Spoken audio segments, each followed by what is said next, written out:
झारखंड में आदिवासी और कुर्मी समुदाय के बाद अब बंगाली समुदाय के लोग भी अपने हक और अधिकार के लिए आंदोलन और प्रदर्शन करते दिख रहे हैं।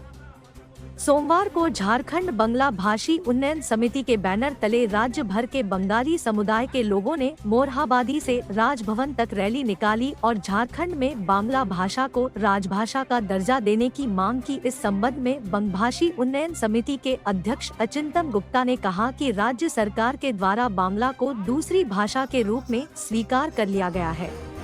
इसके बावजूद झारखंड में बंगाली शिक्षकों की नियुक्ति नहीं हो रही है और न ही बंगला स्कूलों में बंगाली पुस्तकें मुहैया कराई जा रही है। उन्होंने कहा कि झारखंड के विभिन्न प्रमंडलों में बांग्ला भाषी और बांग्ला समुदाय के लोगों की संख्या है, लेकिन इसके बावजूद ग्रामीण क्षेत्रों में रहने वाले बच्चे बंगाली भाषा में पढ़ाई करने से वंचित हैं। सोमवार को रांची के मोरहाबादी में राज्य के सभी जिलों से बंगाली समुदाय के लोग रैली में शामिल होने पहुंचे थे। इसको लेकर जिला प्रशासन की ओर से सुरक्षा के व्यापक इंतजाम किए गए थे। बांग्ला समुदाय के लोगों ने कहा कि रैली के बाद उनका एक प्रतिनिधिमंडल राज्यपाल से मुलाकात की और झारखंड में बांग्ला भाषा में बच्चों को पुस्तकें मुहैया कराने और बांग्ला भाषा में पढ़ाई की मांग को लेकर ज्ञापन सौंपा।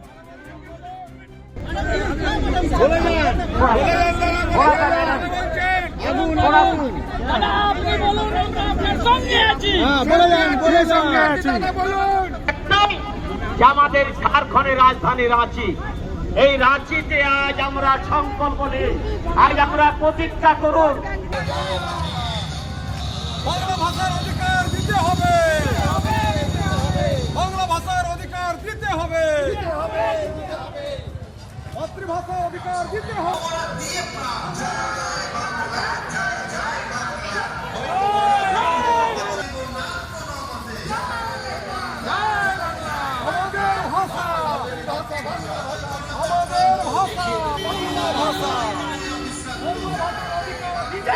দিতে হবে।